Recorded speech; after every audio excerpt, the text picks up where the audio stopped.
How you doing, everybody? Welcome today to amazing conversation or continuing conversation that we had from last week, right? Okay. So last time, guys, we've been talking about what was the number one thing that divides family, just in general, right? So we came up with some some of the things like the top 1 to 5. But before all of that, we realized that the number one was death and the number two was money. So this live, basically, we're going to be talking about those two things, right?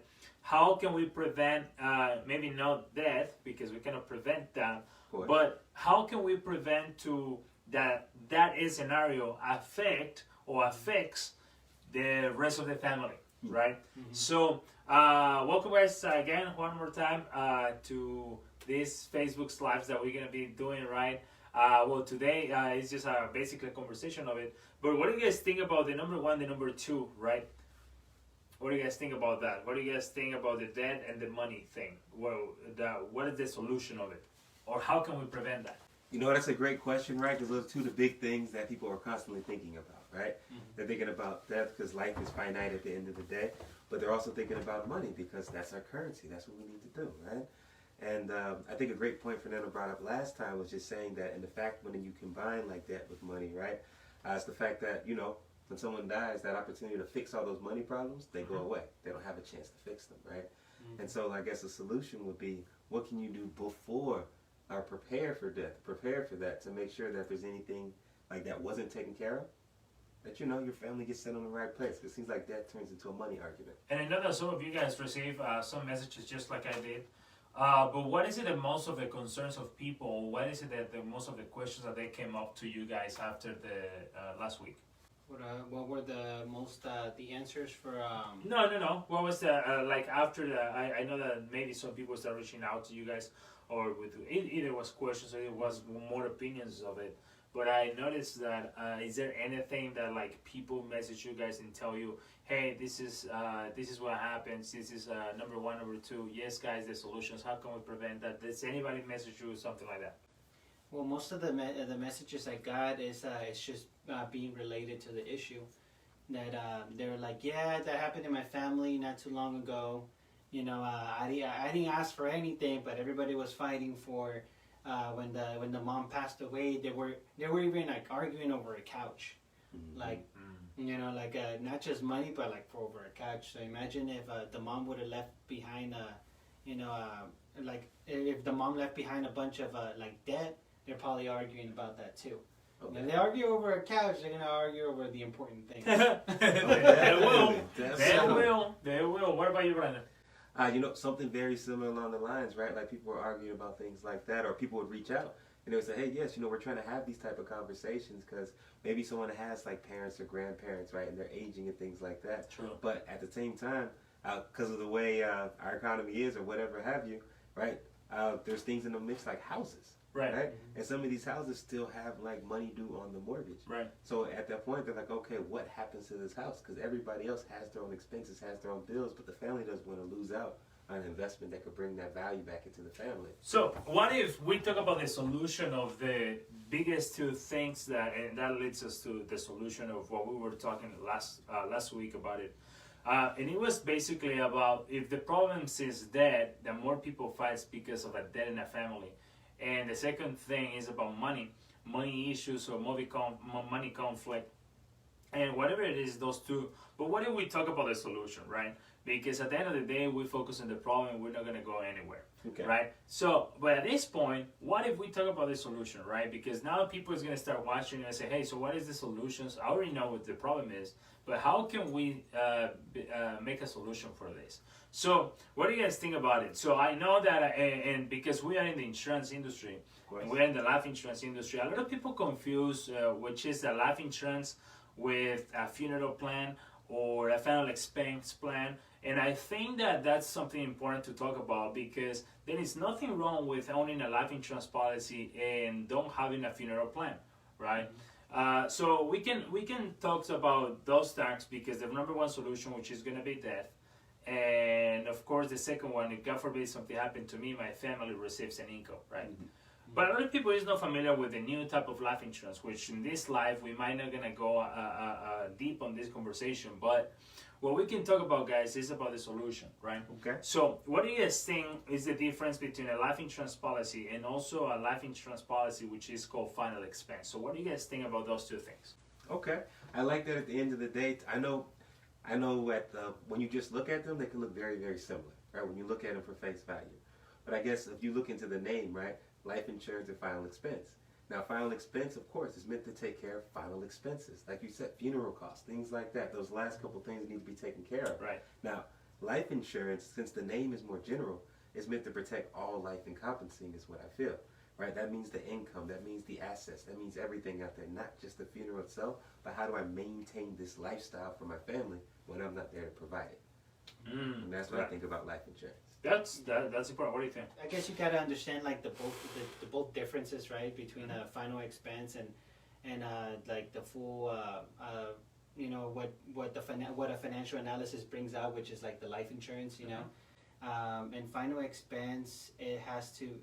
I feel like it has to be like the very first thing we need to take care of. Yeah. Right.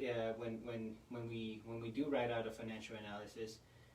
The rest of it is you know, taking care of like debt and things like that. But at the very least, you got to take care of that final expense, because funeral costs and as a minimum, yeah. as a minimum, Yeah, I think the that minimum. everybody should have a final expense, right? Going up, yeah. Which is $20,000, $25,000 as a coverage, as a minimum. Definitely. Okay, and yeah, it's because like I've seen it. I've been in the industry for 6 years, you know, and I've seen it. Like I've seen it happen. Like a family member passes away, and you know there's no money for it. You know, I would go in like back in the day. I used to go and collect premiums to the client's door with that older company, right? And I would walk into an actual funeral inside of a house. And then there's the person in the casket, and on the side they're like taking donations for the funeral. It's too much of a headache. Cool. It is too much, you know. And I feel like the final expense is the very least thing that you at least have to have in place, you know. What would you guys say that how can somebody go and get a final expense policy? How can somebody do that? Is anybody can do that, right? Yeah, when it comes to final expense, I mean, the first thing is they ask the question, right? And that's the question to somebody who's either has a license, dealing with final expense, dealing in the life insurance industry. So I would also talk to your local agent, things like that. But final expense is also something that depends on like the need. Like Fernando says, the first thing you should be taking care of, like I got to make sure at least my final arrangements are in order. Then I build up from there, right? So if someone's going to have that conversation, I mean, yeah. Reach out to someone that's licensed in the industry and just ask the simple question about it. And I really think about that. So I agree with the conversation that we're having, because at the end of the day, there is the difference. Like, okay, fine. Hey, you know what? I cannot afford a life insurance policy, but the reality is that as long as $1 a day, you can have one of those great coverage, right? You can have something in place, but even when that is like the excuse of it, I still believe that we can have something in place, like I said, as a starting off final expense, because that's gonna be the solution of the number one problem that divides family. Yes. So even you, as a person, and say, hey, this is my family, and God forbid something happened to me, I don't want my family to fight about who's gonna pay the funeral cost, who's gonna do this, who's gonna get up this, who's gonna get that, because at the end of the day, whatever I own, my siblings know that it is not theirs, right? My parents know that it is not theirs either, right? If they get something, it's because I decide to give them something before I left, right? Yeah. But no, when I'm gone, what I want to give them back, right? Yeah. So, but I think that most people is afraid to have these type of conversations because of taboos, because of what they're gonna say about me, or what they're gonna think about me, or this and that. But the reality is that I think that everybody should have a minimum of $20,000-$25,000 in coverage, which is called a final expense. And for those of you guys are watching and don't know how to get something like this, we definitely recommend to reach out to your agent, reach out with questions. If you don't have an agent, just make sure that you come in here in our lives and or send us a message. I mean, definitely we can help you, or we can guide you with the questions that you might have. Even if you're not one of our clients, or either if you're not looking for buy anything, at the end of the day, if you don't ask, you never get. And one thing that I can tell you guys over here is that we are experts in helping and protecting families, but what we're not experts on is in how we can help to stop the family fighting, right, at some point. Because when the event happens or tragedy happens, it's too late. So, but we can help to prevent it. So that's one of the things that we do here, right? Yes. So, guys, with final expenses, it comes to the conversations, and a lot of people think that older parents, they cannot get approved, or they think that it's way too expensive to get something like this. So, what would you guys say that about all that type of mindset? How can we help them to stop having that type of mindset? How can they figure that out? I like that. That's actually an excellent question, Angel. End of the day, right? Because I know people think, because the first misconception about life insurance or final expenses that, oh my goodness, it's so expensive, right? In most cases, when you ask the question, right, then you find out it's not as expensive as you thought. Actually, quite affordable. Actually, what your family can afford is to all of a sudden one day have to come up with $25,000 out of nowhere, right? Mm-hmm. And so when we think about it, it's like the taboo of saying, hey, if I get this, something's going to happen. People will look a certain type of way about me. But the thing is, life eventually ends regardless of anything you do, right? So there's not a taboo. That's just the way life goes. Right. So you can either be prepared and take that ease off of your family, like Fernando said. No family wants to sit there with a collection plate next to you having a funeral at the house, right? Right. I mean, none of us imagine going out like that or Right. our family having that stress. And just by simply asking the question and getting a policy that fits your budget and your needs, takes all that stress off your family. Absolutely. What do you think? No, that's for sure, man. We help. We don't predict the future. We just help people prepare just in case things happen, right? And I actually I spoke with one of the agents. I won't say any names, but I spoke with an agent today. One of the agents I have in my team, and I was asking her, I was like, is your mom still alive? Your dad's still alive, right? And she was telling me that the dad passed away, and the mom never worked, right? She never worked, but now the mom is like a senior citizen with a part-time job, like working here and there, you know.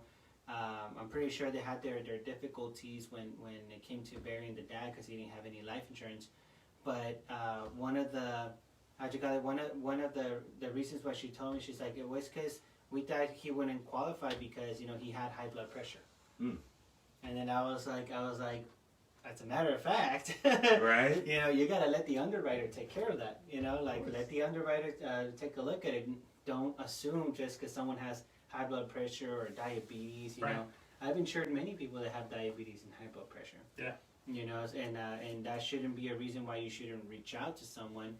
You should just reach. What's the worst that can happen? The company just tells you no. Say no. Yeah. Well, at least you tried, man. At least you tried, and you saw to see if you can get the help. You know? And just to finish with this conversation, guys, of today, I truly believe that sometimes we get full of procrastination, and as a human beings, if your parents still live, and even yourself, and you don't think, like, if you have the belief of, oh, I don't want to live this because El Sancho's gonna take it, because the other one is gonna take it, or whatever. I think that at least you need to consider a minimum policy as a final expense policy that is $25,000. So you're taking a look somewhere between the 50s and the 70s, somewhere between 80 to maybe between $50 and $80 per month, something like that.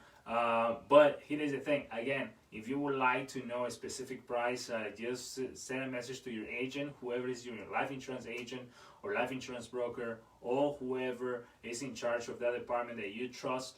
Reach out to them, with that type of questions, and just to know that, and that I would like to finish with this, it's when we think about something and we don't ask, it's because we think that we know the answer. But the reality of that is that the reason that we don't ask is because we don't want to hear the answers that we going to have. So basically, it is that sometimes the reason that we don't ask is because we're afraid of have the answer that we're not gonna get.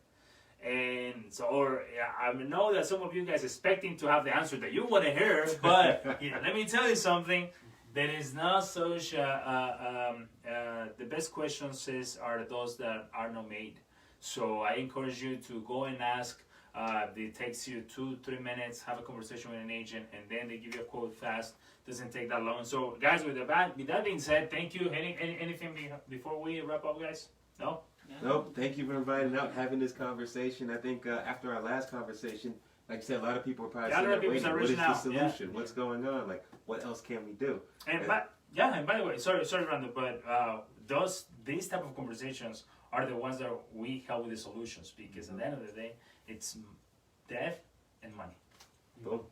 And these videos are helpful for the community because I think the number one reason why people don't get insured or don't reach out to get insured is because they don't have that education or the information, right? So they don't know how it works, and they as soon as people hear like, oh wow, I can see if my granddad can get life insurance even though he has high blood pressure, Right. you know, maybe I should try it. Right. You know, maybe I should give it a try. You know. Right. So that's the outcome that should come out of these videos and stuff. Interesting. So, all right, guys. Hey, thank you for having this type of the live of the conversation today. So, live. Thank you. Yeah, you already know. Give a like, give a comment. If you have any questions about how to get a final expense policy for your parents, for your even for the husband who thinks he's the Sancho, or the people who's gonna get that, hey, don't hesitate. Reach out with questions. We can help you. So, with that being said, God bless. Take care. Bye.